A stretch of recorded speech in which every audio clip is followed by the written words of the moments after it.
السلام عليكم ورحمة الله وبركاته. طلاب أولى ثانوي حبايب قلبي، ازيكم؟ معاكم هير أحمد ثابت. أهلا بيكم في ثانوية عامة دفعة 2024.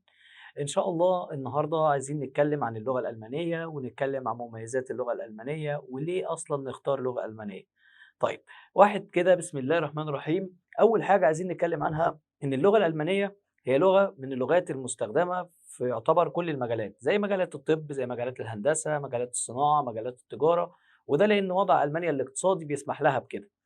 ألمانيا من الدول اللي شغلها بينتشر في شركات كتير جدا، وشركات موجودة في مصر وبره مصر، وشغلها بيكون للطلاب والخريجين. يعني لو أنت من ناطقي اللغة الألمانية ومتحدثي اللغة الألمانية تقدر تشتغل بيها بمرتبات كبيرة جدا في مجالات كتيرة جدا، حتى لو كنت مش متخرج تقدر تشتغل باللغة الألمانية في مجال التدريس، في مجال المدارس الانترناشونال أو المدارس العادية، أو في التدريس اللغة الألمانية كورسات بوجه عام.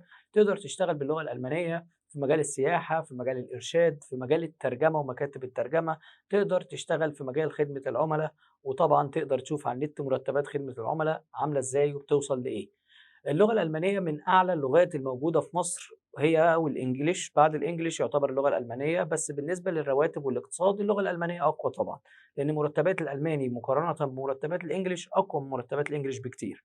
بس على حسب انت مستواك ايه، وعلى حسب قدرتك ايه في اللغة دي. اللغة الألمانية لغة مش صعبة، لغة سهلة جدا، هتحبها جدا وهتشوفها ببساطة. هنقدر ان احنا نغنيها ونسمعها ونتكلم بيها ونكون جمل بيها بكل بساطة على مدار السنة، وهنشوف مع بعض. طيب، نقدر نقول ان في اللغة الألمانية في كلمات كتير جدا شبه الانجليش اللي انت خدته قبل كده. زي ايه؟ تعال نشوف مع بعض بسم الله. اول حاجه هنا عندنا كلمات موجوده في الانجليش زي ما هي بالالماني مع اختلاف النطق. يعني مثلا هنا بالانجليش بنقول ايه؟ بنقول هالو. بالالماني بنقول هالو. كتاب بوك، بالالماني بنقول بوخ. بوك، بوخ.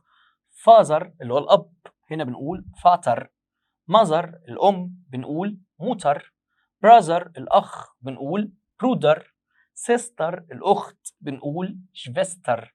فري يعني فاضي او حاجه مجانا هقول فراي. هاوس منزل، هاوس منزل.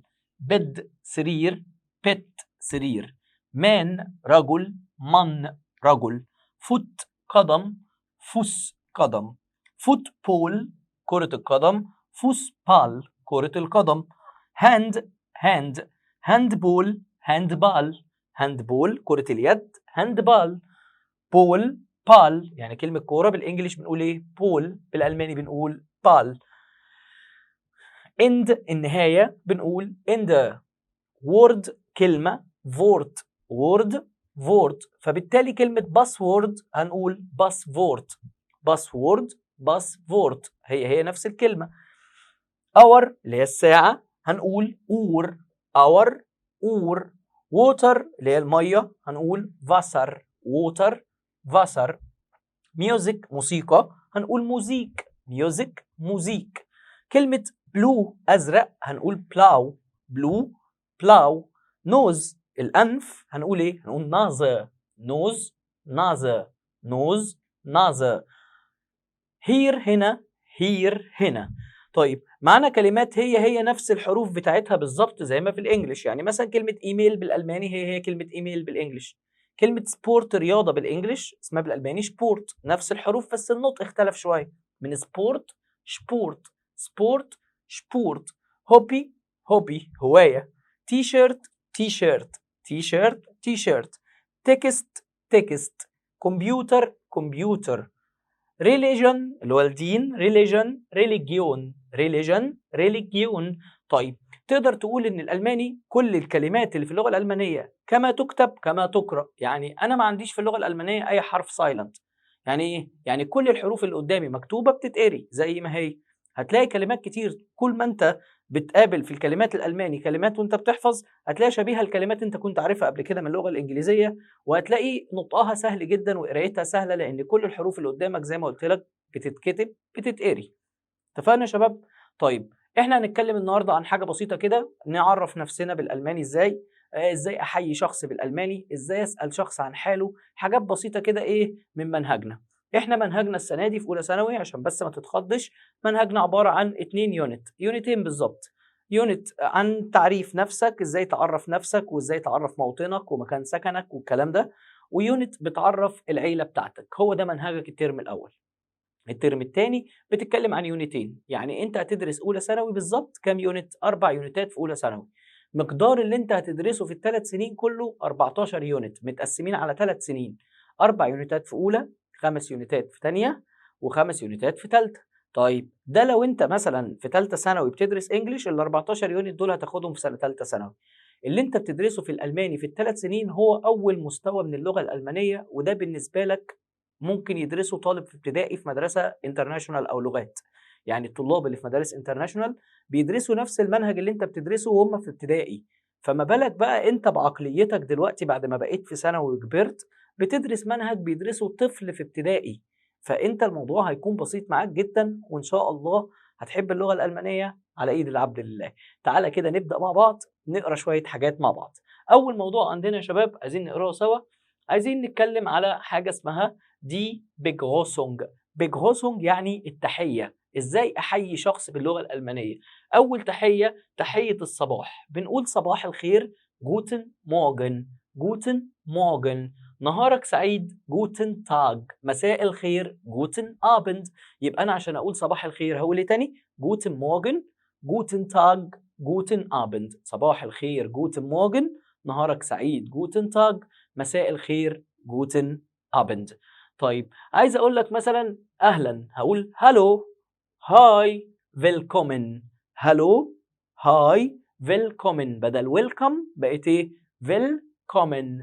طيب كلمة السلام عليكم اهي، اقرا كده اسمها ايه؟ اسمها جروس ديش. جروس ديش. يبقى كده انا ممكن احييك اقول لك ايه؟ اقول لك جوتن مورجن، جوتن تاج، جوتن ابند، هالو، فيلكومن، جروس ديش. طيب تعالى لو عايز اودعك مش احييك، الابشيد يعني الوداع، يبقى بجروسنج التحيه والابشيد يعني الوداع. عايز اودعك اقول لك سلام، باي باي، اقولها ازاي بالالماني؟ اول كلمه كلمه سلام اسمها تشوس. تشوس. قولها تاني كده اسمها ايه؟ تشوس. بالظبط. طيب مع السلامه اقول اوف فيدرزين. اوف فيدرزين يعني ايه؟ اوف فيدرزين يعني اشوفك مره تانية او مع السلامه. عايز اقول see you later bis später. مش انت بالانجلش عشان تقول لي اشوفك بعدين بتقول لي see you later؟ اقول لك انا بالالماني bis später، يبقى see you later bis später. see you later bis später. طيب عايز اقول لك see you soon، اراك لاحقا، اراك فيما بعد، هقول لك bis bald. اسمها يا شباب؟ bis bald. يبقى 4 طرق للوداع، قولهم معايا تاني. اول طريقه سلام، تشوس، سلام، تشوس، مع السلامه، أو فيدرزين، مع السلامة، أو فيدرزين، أراك لاحقا، بيس شبيتر بيس بالد، بيس شبيتر بيس بالد. طيب خلاص أنا ودعتك وحييتك، عايز أسألك عن البفندن. مين البفندن؟ هقول لك داس بفندن يعني حالك. عايز أسألك عن حالك، أقول لك عامل إيه؟ كيف حالك؟ وأنت تقول لي إنك كويس أو مش كويس. طب عشان أسألك عن حالك بقول في جيتس. قولها تاني كده اسمها إيه؟ في جيتس أو في جيتس دير. يعني ايه في جيتس او في جيتس دير؟ يعني كيف حالك. قولها تاني، في جيتس، في جيتس دير، في جيتس، في جيتس دير. طيب انت لما بتيجي ترد على الحال بتقول ايه؟ لو انت كويس هتقول دانكا جوت. دانكا يعني شكرا، جوت يعني جود كويس. مش انت بتقول فاين ثانك يو؟ هي فاين يعني جوت كويس. طب وثانك يو يعني دانكا، اسمها ايه تاني؟ دانكا، مش دونكي، مش حمار، لا تاني اسمها ايه؟ دانكا. دانكا جوت يعني شكرا كويس. طب ولو مش كويس هتقول لي نيشت جوت. نيشت جوت يعني ايه كلمة نيشت؟ يعني مش، وجوت يعني كويس، يبقى مش كويس نيشت جوت. طب ولو كويس دانكا جوت. طيب ننتقل على اخر جزئيه عايزين نقولها النهارده مع بعض، ازاي اسالك عن داين نامه.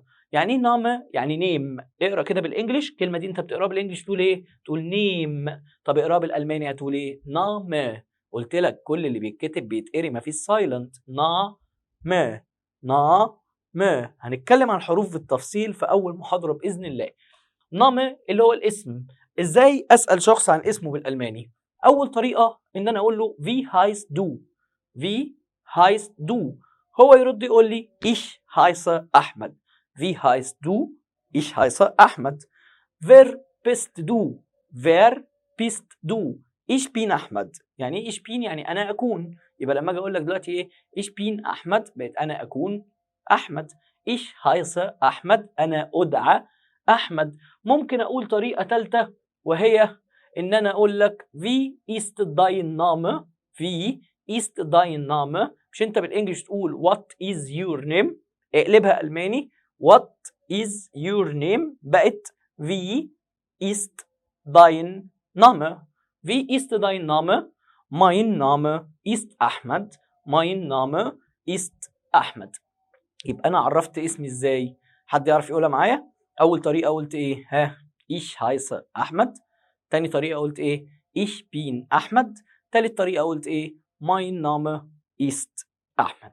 يبقى أنا كده تعرفت عليكم. مستني بقى إن أنتوا بعد ما تتفرجوا على الفيديو ده تعرفوا لي نفسكم. طيب هقول لك حاجة بقى حلوة ومفاجأة.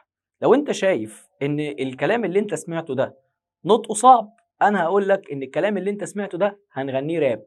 إزاي يعني يا هير؟ يعني يا باشا اللي أنت سمعته النهاردة ده كله ومنهجك كله السنة دي هيتغنى معاك راب. مش أنت بتحب ويجز وعفروتو؟ طب 5 جد. إحنا بقى السنة دي هنغني المنهج كله راب. بعد كل حصة هتخلص الحصة معايا وهنذاكرها كويس وهنلخصها في تراك راب صغير ندس بيه الألمانيين.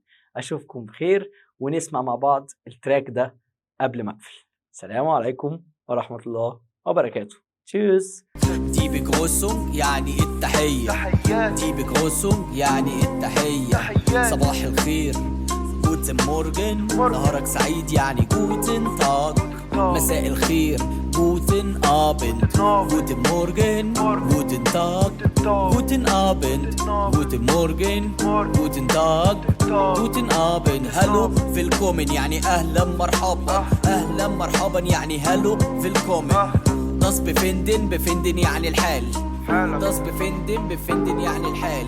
هلو في جيتس دير يعني أهلا كيف الحال. يا ابني في جيتس دير بقولك كيف الحال. دانك جوت شكرا انك كويس. اما نشت جوت يعني مش كويس. دانك جوت شكرا انك كويس. اما نشت جوت يعني مش كويس. فورشتيلونج للنفس تعريف. صاحبك حريف يلا قول لي انت مين. في هايز دو ich heiße Ahmed. Wer bist du? Ich bin Ahmed. Wie ist dein Name? Mein Name ist Ahmed. يا عم بقول لك أحمد. Der Abschied يعني الوداع. Auf Wiedersehen bis später. Tschüss سلام.